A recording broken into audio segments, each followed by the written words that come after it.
I'm Eric Barden. I'm Amy Barden. And this is Bombardened.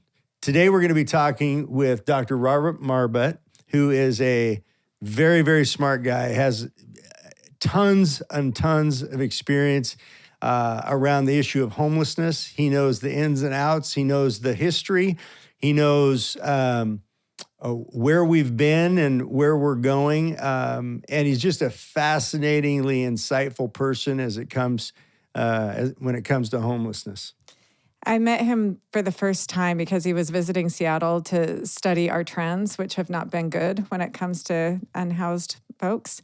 And somebody said, you should talk to this woman, Amy, describe my job a little bit. And he was like, all right, didn't know why. It wasn't clear to him. And we had this great conversation in my office. And about 30 minutes in, he goes, I can't believe Seattle hired you. And we could ask him about that. I didn't know what it meant. I didn't know if it was a compliment or not. I think it was. Yeah. But he is working with a lot of urgency to try to illuminate the complexity of this. I often talk about how you shouldn't really trust somebody who says there's a single cause or a single solution of these really complex human issues. And it's interesting when you get to the front lines and talk to different folks who are living in tents or who are outside. And if you start to find out why, when's the first time you slept outside?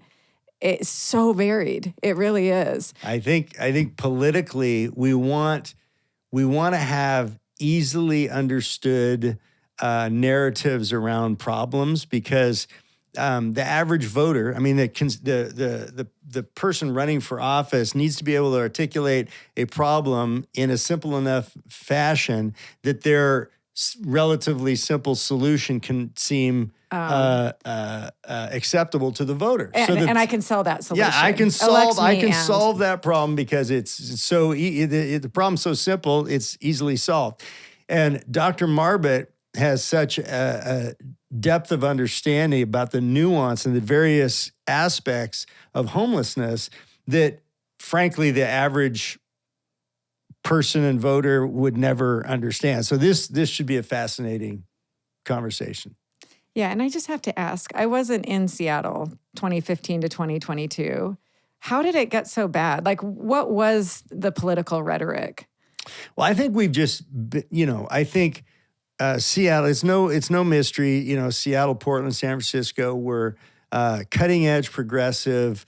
Some would say woke left politics, and with a profound sense of folks trying to be understanding of people that are in less fortunate situations. Sadly, having empathy doesn't necessarily produce the best fix to the problem. And it's like a parent with a kid who's not acting correctly.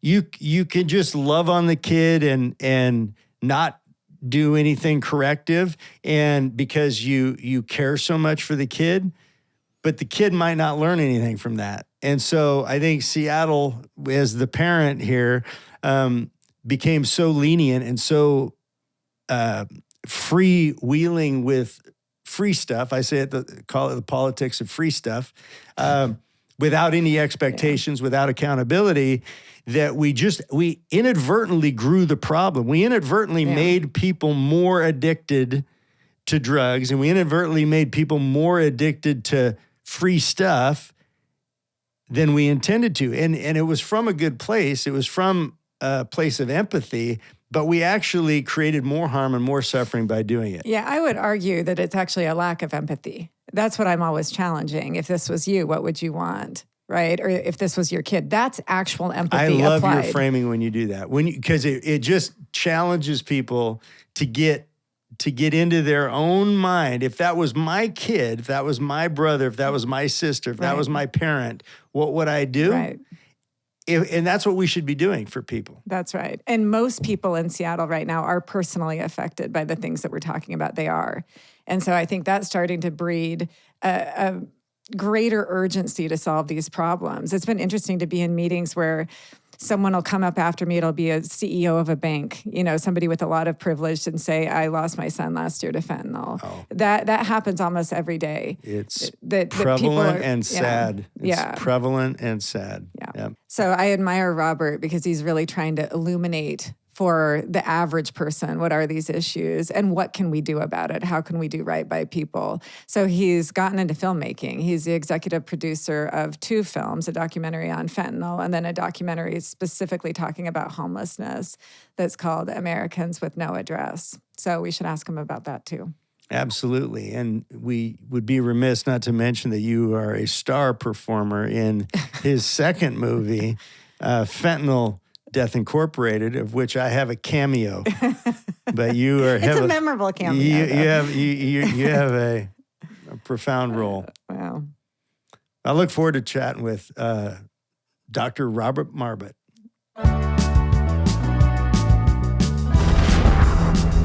Dr. Marbut, welcome to the podcast. We're so happy to talk to you today.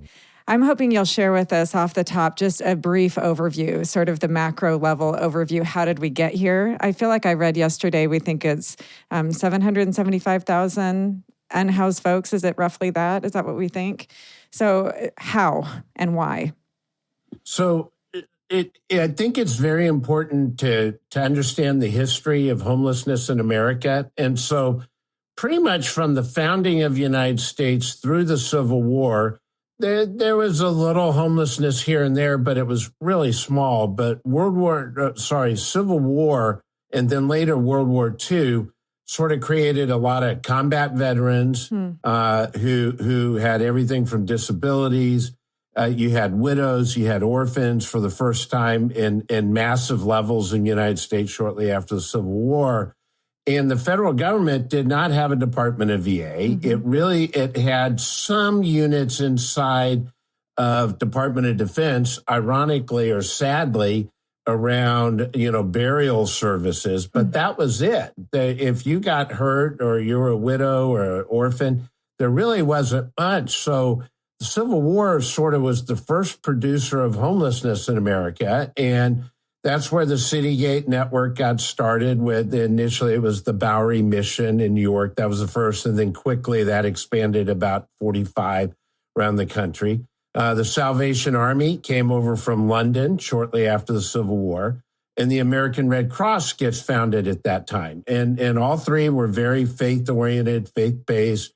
And the federal government was not involved in homelessness at any level. Some local governments, some state governments were, but back pre-even United Way, the community chest was. And that was sort of how it went around for about 100 years or so. And it didn't really start taking off again until, again, another war. Vietnam War had a lot of veterans, post-traumatic stress. That started it. Korea had a little bit, but Vietnam had more. And then you started getting a lot of untreated mental illness around the time, especially the beginning of the Vietnam War, because we had back then in 1950, we had 500,000 government-funded mental health beds in America at all levels of there. Our country now is significantly larger. And now we have less than 30,000 government-funded beds, and almost all of those are forensic beds. So when a person gets found innocent by reason of insanity, there's this myth that you're like, oh, that's not what happens in most cases. You get assigned to a mental health bed in a state mental health authority. So, but we went from 500,000 beds to under 30,000 beds. So where did people go to? The street, the ERs, prisons, jails. And that was sort of how we lasted another 20 years. And then when the substance use on the street, untreated mental illness really hit the stage with significantly more potent drugs that came along, then suddenly we have, in essence, the modern homelessness crisis. But pre-2013, every effort from the federal government that gave you a housing voucher also required you to take treatment. And so if you got a voucher from the federal government, whether it was direct or indirect, you had to go to treatment. You had to go to mental health services if that was an issue, or substance use disorder services, or job training. You had wraparound services that were funded by the government when we gave you a voucher. So if you had a voucher, you had treatment. So the interesting thing that was happening from about 2004 to 2013, homelessness was actually dropping. It was, a lot of people are not aware. It wasn't dropping dramatically, but it's going down 2-3% a year. And then the big major change happened in January of 2013, and the federal government said, we are no longer going to provide treatment on it. We're just going to pay for vouchers, but we're not going to pay for treatment. We're not going to require treatment. In fact, we're not going to let a nonprofit require treatment. So in 2013, that's the surge that we're currently going through and seeing and it to me, it made, I was doing speeches way back in 2009 and going, don't do this. This is crazy. It's not clinically based. If you stop treating and you give more vouchers, it's just going to get worse and worse. And the theory being and this mostly came from the left, was on one, the part of the group was saying, we need more money for vouchers. We want to have more housing vouchers. So we're going to cannibalize the treatment services in order to put more money into housing voucher rental. That was one group. And then the other group was the harm reduction group, and they did not want to have requirements. That there's a group, and I just don't understand it, that is sort of pro, you can do whatever drugs you want, decriminalizing drugs of all levels. I mean, we're not just talking weed here. Yeah. Many parts of the United States, fentanyl is either a misdemeanor now or not being prosecuted right now. And so when all of that adds up from 2013 to now, we are now doubling in the country at an aggregate level. We're doubling now every 5 years, a little less than 5 years. Parts of the country, like where you all are from, up in Seattle in the Northwest, Portland, Seattle, San Francisco, you all are doubling basically every 3.5 years because we stopped providing treatment. So there used to be literally that simple. There used to be expectations associated with the housing vouchers and some of the support had expectations of treatment, had expectations of working towards hopefully sobriety, working towards stabilized mental health. And so in 2013, we sort of abandoned that idea and just provided support without expectations or accountability. In an oversimplified way, housing vouchers became Section 8 vouchers without any rules. It literally was that simple. We're going to give you a voucher and no rules. And in fact, right now, we're still living with the policy that if you had a criminal record, you actually would go to the top of the list. If you had a substance use problem that was untreated, you went to the top of the list. You actually got vouchers. You sort of jumped the line from people that were working hard, clean and sober, who needed help with the voucher. They no longer can get the vouchers because we're now giving people who are experiencing homelessness vouchers that have the sort of the more challenges you have a higher rating and you get housing vouchers now. So we have totally abandoned the concept of treatment and recovery or moving to self-sufficiency or having accountability and responsibility with the government welfare that you were getting with that to subsidize that house. And I've heard a lot of people say that, is it substance use? Is it addiction that leads to the mental health and the homelessness? Or is it mental health issues that lead to addiction that subsequently manifest in homelessness? And my thought is it doesn't matter. It's irrelevant. Those are co-occurring in most cases, in most homelessness issues. Those two conditions are co-occurring because drug abuse can lead to mental health crisis, even if before the drug use, the person was mentally stable. So the abandonment of the treatment of that, all we're really doing then is just almost supporting a negative situation for that person, whoever that person is. Now they have some housing voucher or some food voucher or some other support with no support whatsoever to get better, to change the course of their lives. Well, and Robert, what would you say about the exactly adequacy, right. just the adequacy of treatment? You know, Dave DeRosier, you introduced us to him. And one of the things he said to me, because again, they are successfully repatterning behavior, but it's over several years for most of these folks who have long backstories, especially of substance use disorder. And he said, Amy, where do you think 28 days comes from? Because he knows that, you know, I studied behavior and I paused for a minute. He said most folks had 4 weeks of vacation when they started setting up, you know, Betty Ford, these different treatment clinics. He said there's absolutely no evidence that it takes 28 days to change a habit, but we're defaulting to 14 days or 28 days. That's what we pay for. So what role does that play? And I've worked with, I've been to over 1,500 individual programs in the United States. I've been in every major city. I've been in every state. And if you look at the programs that are successful, San Antonio, Pinellas, Baltimore, Fort Smith, Arkansas, the one thing that they will all tell you is that the 28 days or 14 days are just silly. You might as well not even have a program. Right. They're not going to work. And my rule of thumb, and it's purely anecdotal of just having thousands of people I've worked with or programs. If I add up the programs I've worked with, tens of thousands. And what my rule of thumb is, if you've spent one day on the street, you need at least 4 months of formal treatment, 40-hour-a-week treatment, just period. 40-hour, it can't be part-time. Can't be incidental. It has to be very intentional. And for every year over you've spent on the street for more than 5 years, you need to add a month. So if you've been on the street for 9 years, you're going to need 9 months of treatment. If you've been on the street for 20 years, you're going to need 20 months of treatment. Yeah.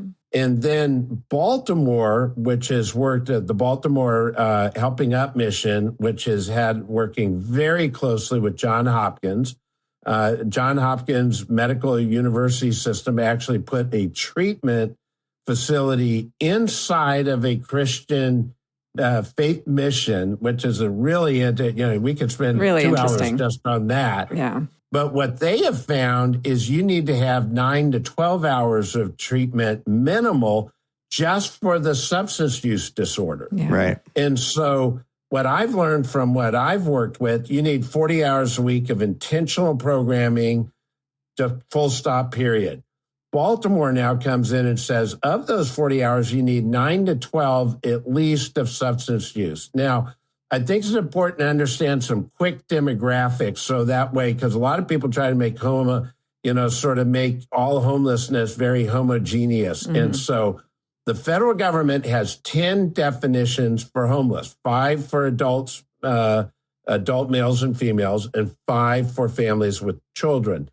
What we normally consider street level homelessness, or what gets a lot of the media attention, that's now almost 800,000 people on the street, a little over 750,000.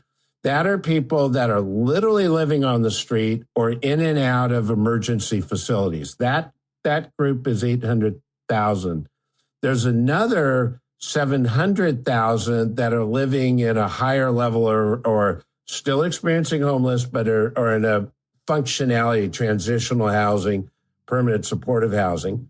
And then you have another 1.5 million families and children. So altogether, we have 3 million people experiencing some type of homelessness in America, of which almost 800,000 is that street level, very visible, the one the media always talks about, spends time talking about. Of that 800,000, 75% have untreated mental illness, and 75% have substance use disorders. Now, not everybody who's experiencing a substance use disorder has a mental illness, or vice versa, but the co-presenting is the majority. Right. And what I have found is the untreated mental illness leads to self-medication, Right. which then leads to substance use disorder or addiction. And it can go the other way as a well. way to numb it, and then you get it. Now, there's about 8, 9, 10% that went the reverse. That started out as a recreational drug user, and then it evolved. You lost your job, and then you became a person experiencing homelessness.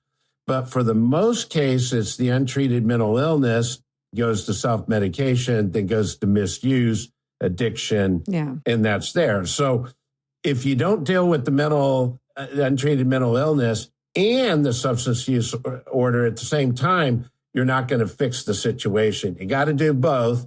And it sort of doesn't really matter how you got there. Right, exactly. You know which direction you came. Exactly. Because you now got both, and you got to work on both. One of the things that we hear, and going back to your examples of the amount of time necessary for intensive training to overcome these patterns, these negative patterns, I often hear sort of this acquiescence that, it takes 8, 10 times, 6, 8 times in rehab before it's going to work. And it just boggles my mind. I'm like, well, if you're doing it wrong, like if it's 14 days at a time. Of course, if it's 14 days at a time, you're wasting your time. That's not going to be successful. I mean, people don't understand the deep-seated mental health issues that folks are facing and the form of mental crisis that addiction is.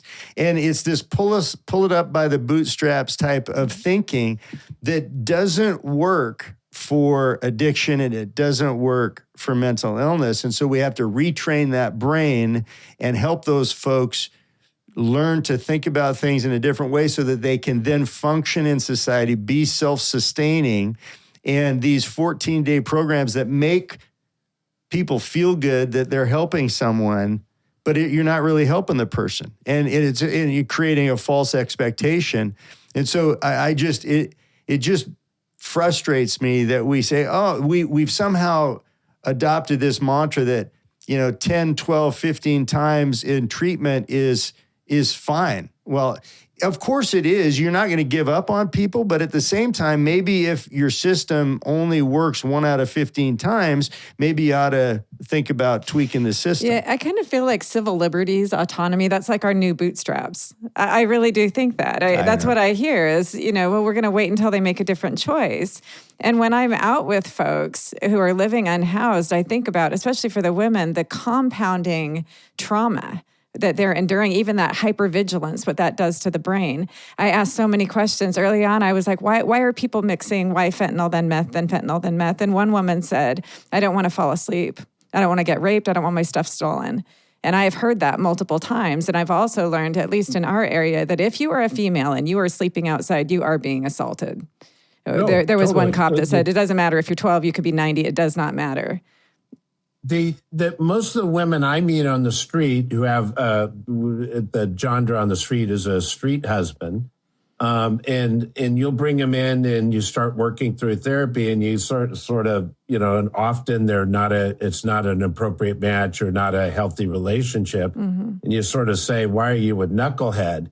And he says, well, that way I only have to sleep with one guy. Yeah. If I don't sleep with him, one guy, or have a street husband, he'll protect me. Right. If not, I'm sleeping with the whole block. Right. And it's not my choice. I'm being raped every single night. But if you have a street husband, a street partner, they keep you from being raped. So you're sort of like in a very unhealthy relationship with one person, or you're being assaulted every night by a different person. Yeah. And that's just the facts of the street. And that's why we need to get people into programming, male or female. We got to get you in programming. And back to what Eric, you were saying, think about that math. If you're doing, a 2-week, 3-week, 4-week program 8 times, let's take 3 as an average, you're almost getting right back to that number I was talking about. Right. I mean, you're getting really pretty darn close to that number. Mm-hmm. And you look at the really good programs in America, Father's Joe Village in San Diego, they average, it will go up or down, about 10 months for an average person, up or down 1 month.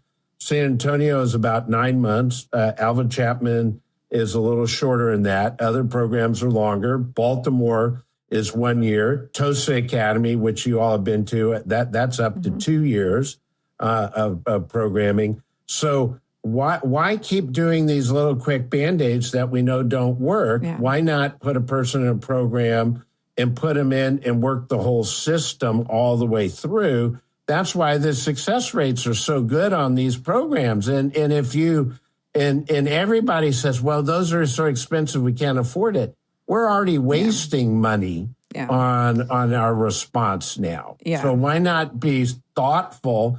And there's, some of your younger audience may not remember the old Midas commercials. Pay me a little bit now on an oil change or buy the whole engine later at $8,000. And right. And if we're going to be spending money, we'd at least like it to be useful and helpful. And we'd like to actually be making meaningful differences in people's lives. So tell us about what impacts homelessness. I mean, is harm reduction, is that getting folks off the street? No. The only thing that reduces homelessness and improves self-sufficiency is deep treatment, working on the core issue that lost your house in the first place. And homelessness is really a much more complex. We could have called it carlessness. We could have called it creditlessness. We could have lost loss of family. Right. The average type of cycle of homeless starts with you have a house, you're in an apartment or living with a family, or you have a rental property, or you have a property you own. And then something triggers, and then the untreated mental illness really starts to get exacerbated. Then you start doing some drugs to self-medicate. And this is about 75% of the cases.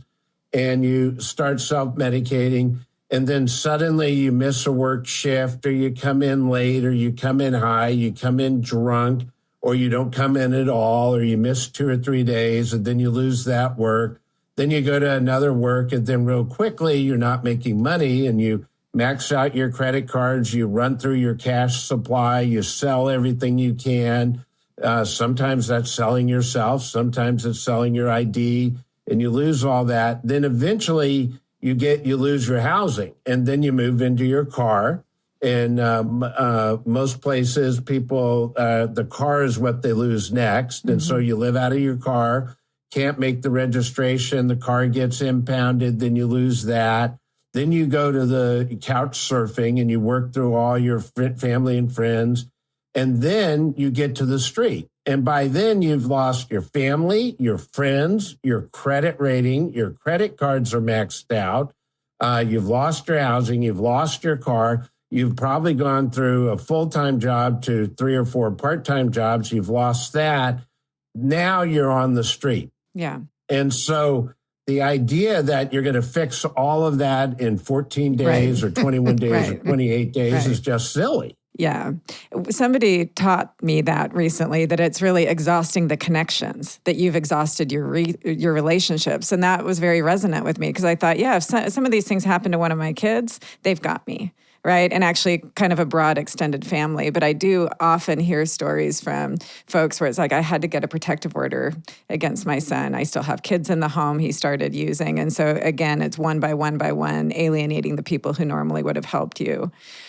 So talk to me about solutions then. Well, the real solutions are first start with treatment and recovery. Yeah. And don't I got a mantra I say all the time. We as a series of policies have made it so easy to get high in America and so hard to get treatment. Yeah. We need to make it easy to get treatment and hard to get high. So right off the top, we need to make treatment and recovery and holistic programs easy to get into, quick, fast, inexpensive, or no cost at all to get into a program. We absolutely should not be spending money on safe consumption sites or tolerating drug alleys or drug zones, Phoenix, San Diego, San Francisco, Boston, Seattle, Portland, they've all gone through this. Most of those cities are now starting to realize this did not work. And so we got to make it, we got to, get tough on drugs, especially the high end. We got to get tough on the dealers. We got to say, if you're a consumer, we want you in treatment, not jail, but we also don't want you on the street either. Right. So we need to get you in treatment. The treatment programs need to be 40 hours a week. They need to be 9 to 12 hours of that substance abuse and mental health within the overall life skills job training program. You have to sort of plan on 8, 9, 10 months, somewhere around there on the average. It has to be holistic. And we have we need to change our measurement stick too. I went to the Claremont Peter Drucker graduate school. And one of the things they talked of Peter Drucker when he was alive, and I was very lucky to have heard him and while he was on campus. Is that right? That is so awesome. I quote him all the time, Eric. He always talked about what gets measured gets done. Yeah. And then I've added the Robert Marbutism. What gets measured gets done. And if we measure the wrong thing gets done. Right. And right now, the federal government, now it's going to be changing here, but under the last 4 years of the prior administration, the measurement of success was, number one, how fast did we give you a voucher? And number two, how many vouchers we gave out. So we're measuring not how good the placement is, how successful the program is. We're measuring how fast we get you a key. And then we're measuring how many people we put on federal subsidies. How many, to me, the amount of number you put on welfare should not be a success number. That almost should be a negative number.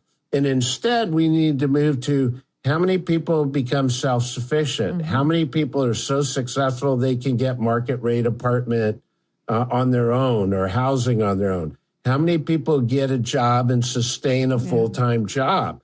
Because at the end of the day, if we don't move people to a 40-hour-a-week, full-time, good-paying job, then you're not going to have housing. You will, by default, eventually start experiencing homelessness. Yeah, I think we've just... This is huge. Yeah, I think society's become fatigued with homelessness issue, and so they want some simple fix to make themselves feel good. And to your point, like the more people we give a key to, the better off we're doing, absent the fact of any meaningful outcomes to actually changing the course of those folks' lives so that they can feel good about themselves and they can become productive members of our community. And we also understand that even folks that are in prison, 90+% of them are going to come out and going to be our neighbors, and they're going to be, out walking amongst us. So I would like to see us move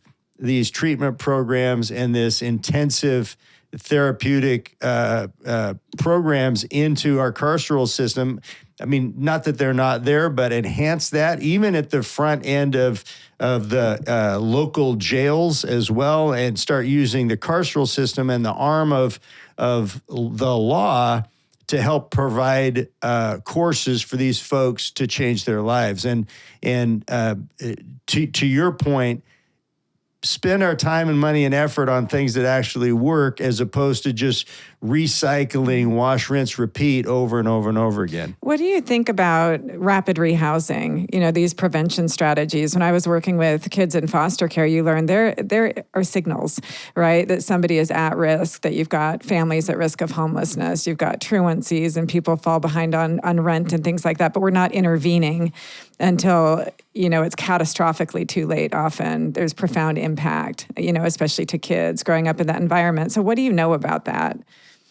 I know a lot. And the question is, for every single program, are they focused toward treatment, recovery, and really addressing the real issue? Yeah. Or they just want to give you a Band-Aid? And if it's just I'm going to get you a housing voucher, or I'm going to pay for 2 more months of rent or 3 more months of rent, and you don't address the underlying issue, all you've done is kick the can down the road you've wasted government money, and that in the problem we're facing today, you'll now face in 90 days. Yeah.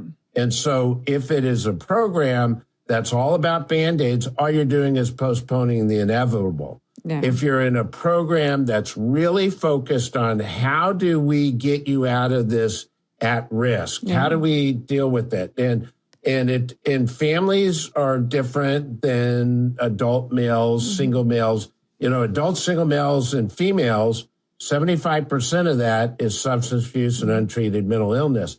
When you get to single mom-led families, you start to really see the domestic violence number go up. You start to see divorce economics. When you get a partner split, you've lost half your income. And when you lose half your income, your housing situation becomes very different. You have to decide, am I taking care of the kids' clothing, their medicine, food, rent, So divorce economics becomes a real big issue. When you come to vets, it's post-traumatic stress and again, dealing with treatment. So to me, you always have to get back to what is the root cause that started you getting at risk at first and then eventually becoming and experiencing homelessness. And if a program addresses that, it's going to be totally successful. Yeah. If it's just how fast we can get a voucher, how quick we can get a voucher, or how many people we can give a voucher to, we're missing the mark. Yeah. So you're obviously very involved on this topic and have successful programs yourself. If you're creating the policy moving forward to substantiate these programs that are effective, what is the policy change that we need to see? First is you don't ever give a voucher out without having requirements with it. Just full stop. Just like you do a Pell Grant. When we give you a Pell Grant for college, you have to go to college. You actually have to go to classes. I mean, imagine that. Go to 88.5% of classes. You have to have a C- average or above. So in homelessness, if we're going to give you a voucher, you need to go to programming. If you're getting everything for free, you should be totally able and willing and wanting to go to 40 hours of and sometimes that's life skills, some that's checkbook, some of that's dress for success, some of it's job employment, job retention, job, training, job basic skill skills. gaps. Yeah. Some of it is substance use, untreated mental illness, but we got to have a wraparound, very robust program that's customized to each person because each person's story is different. Right. And the biggest problem that Housing First came along was it had a lot of problems to it, but, not focusing on treatments, number one. But number two was everybody has the same type of homelessness. And that's just not true. Right. Everybody has a different type of homeless, a different cause, by categories and cohorts.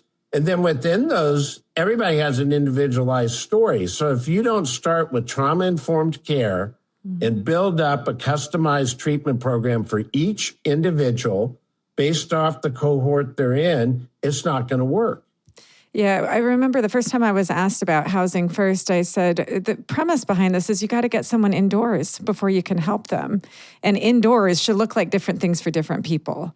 And so I've learned to just use different words because a lot of the theories and the frameworks have been misinterpreted, or else we've implemented part of the philosophy and not the rest of it. I think we just need new words. We do need to get folks indoors. If I leave you outside, right, there's no good that can come from that, and I'm going to compound your trauma. But I think the other thing that happened, even when you said 2013, my brain immediately goes to fentanyl, because those are the first overdoses that show up in our data here.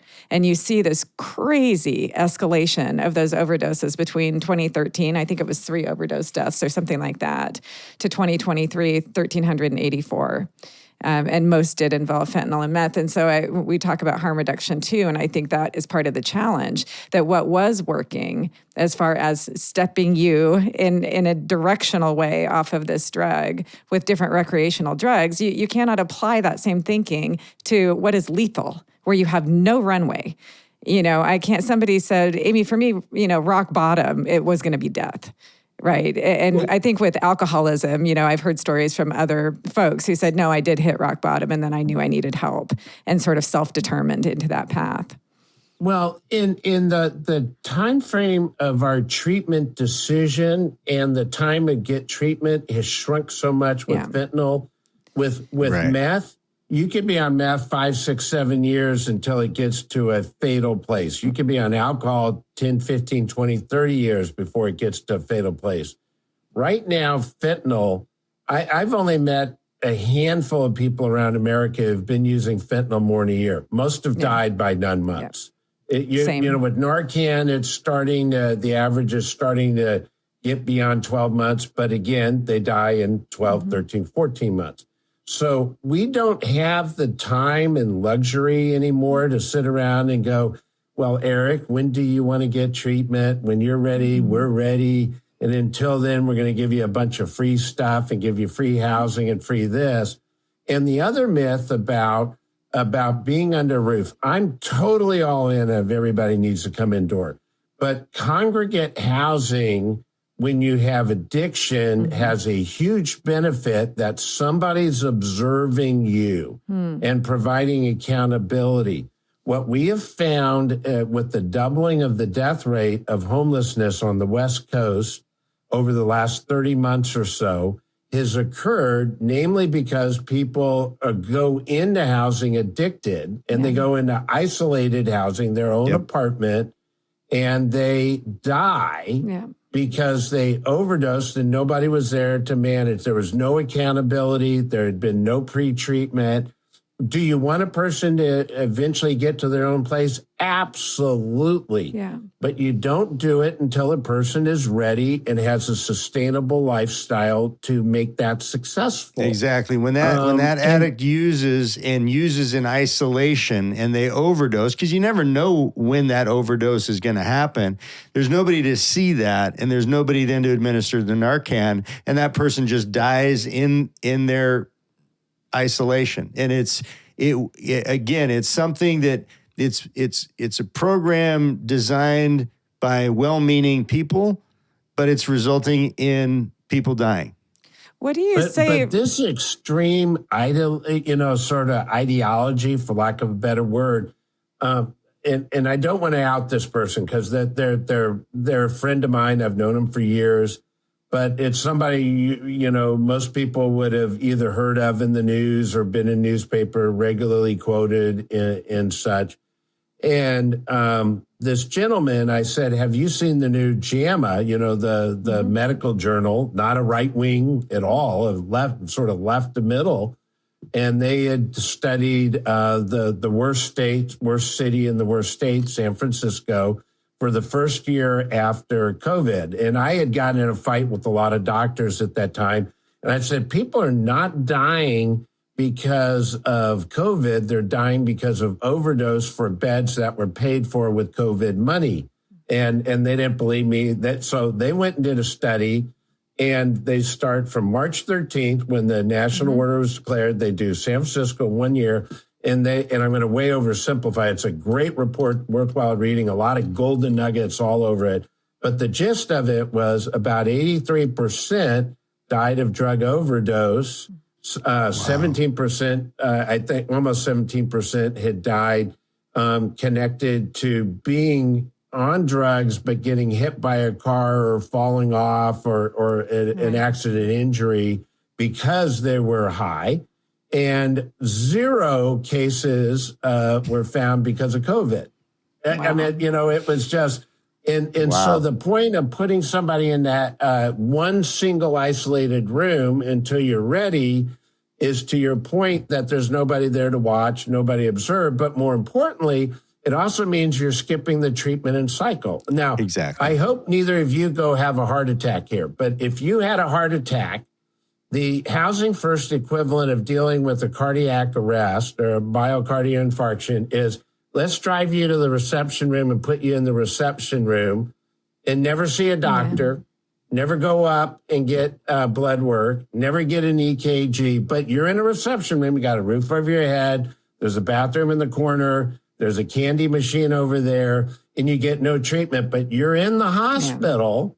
Right. but you get no treatment. But that's what we do with Housing First. We put you in an isolated room, out of the way. We want to get you visually out of the way rather than help you. And we give you no treatment. Yeah. We give you no recovery. You never see a doctor. You never get blood work. You never see a technician. Essentially, we're hiding our sick people. So that we don't have, we don't see them. Yeah. What do you say to this homelessness as a housing problem? I mean, I hear and read this all the time, and I know Seattle best, right? I know the folks that I'm talking to, what they're telling me about their experiences. I often say, no, we have a housing problem. We absolutely do. And I've learned too that it's very hard to actually move from permanent supportive housing to affordable housing to, just market rate housing. But what do you say to those folks? If you look at the 10 categories of homelessness, for the street level homelessness that everybody's talking about, the 800,000, the doubling, the media, it is absolutely not a housing problem at all. Zero, it has nothing in that group. That is an untreated mental illness and substance abuse. Where there is a housing problem is over on the family side, and with especially. Think of a clean and sober mom who has a job, and she had to say, am I going to keep getting beat up every day, or am I going to lose half my paycheck? That's that decision being made every day by an abusive, violent, domestic violence. The mom is going, do I stay in this horrible marriage, get beat up, raped, every other unimaginable thing in order to keep that have to pay so my kids could be in a house or get to school or what have you. And normally the moms, I talk to these moms all the time, and they say, I'm sticky. I will get beat up. I'll get raped. I'll get raped by the guy, boyfriend's, husband's friends. I'll do all that as long as my kids are getting here. I mean, what a horrible decision tree to have to make. But the moment knuckleheaded guy starts abusing a child, then they pull out. Only when the child starts to get abused, then the mom leaves. But now doesn't have the finances, and she's clean, sober, definitely going through trauma.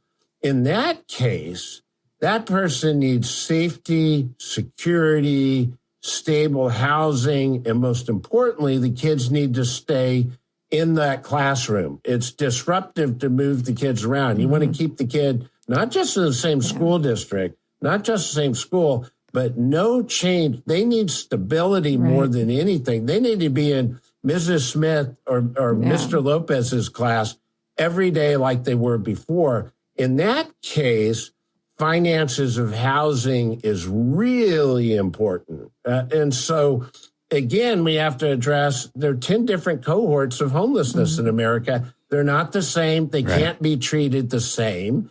And so it sort of a housing supportive model is really good for a domestic violence case, but horrible for somebody who's on fentanyl.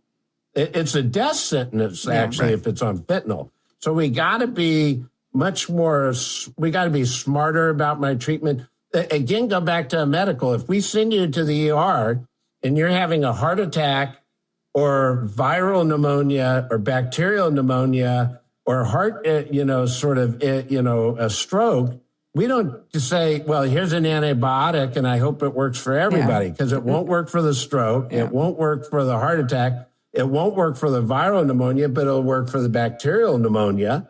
And so we don't say when you go in the ER, everybody gets an antibiotic. Hope it works out for you. See you later. But that's what we moved to. That's what Seattle moved to be real blunt. Portland moved that way. San Francisco moved that way and said, we're going to treat everybody with one way, but you would never do that in an ER. Well, it makes me laugh because people go, research says, and then tell me the least scientific conclusion that you could possibly come to. So I sometimes use a similar metaphor when I'm talking about courses of treatment, right? Because we have diversion. There's lots of different levels at which we can help somebody. But I sometimes think about chemotherapy, right? If you have cancer, there may be multiple different strategies that can be tried. And so you test a course of treatment.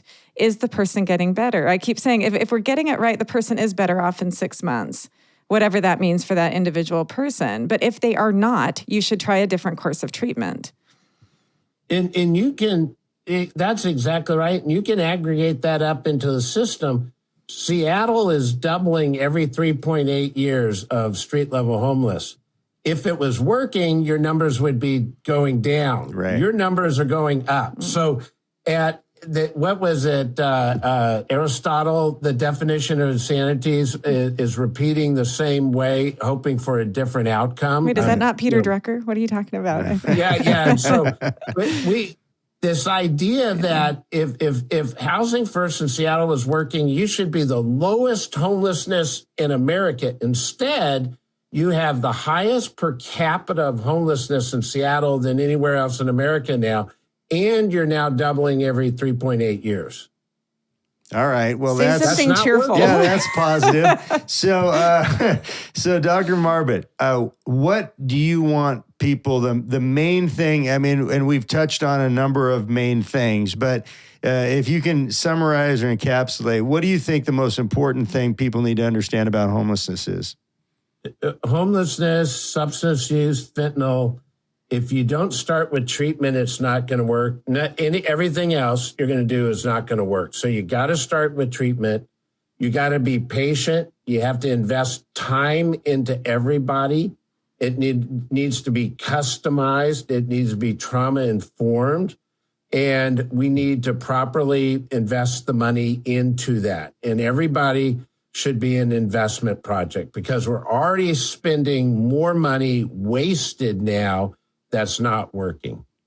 Yeah. I could not agree more. I think we're spending a whole lot, to your point, we're spending a whole lot of money to get horrible results and get increased homelessness. And taking care of people is important. But if we're going to spend that money, we need to spend that money on programs that are effective and help those people become productive members of the community. So thank you very much for participating in this episode of Bombardened. And we look forward to chatting with you more in the future. Thank you. Thank you very much for having me on. Really appreciate it. Oh, well, let's talk real quick before we go. There's two documentaries that you've produced that are absolutely phenomenal. Tell us about them real quick. Americans with No Address is the documentary about homelessness. It's on Amazon now. You can go on Amazon, see it. And it sort of goes through what went wrong, how did we get here? But most importantly, it gives 7 examples of places that are fixing it. So, it's not just the sky's falling, the world's ending.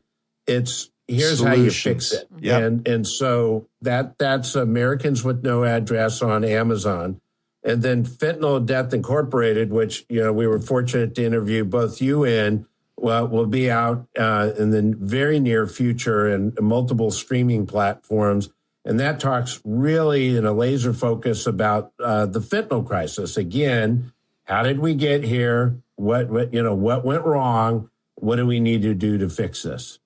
They're fantastic films. I encourage everybody to take a look, and we appreciate your work in this arena. Thanks, Doctor. The Bombardened podcast is a Barden Squared production. Executive producers are Eric Barden and Amy Barden, and video and audio production of the Bombardened podcast is by Thread Theory Creative.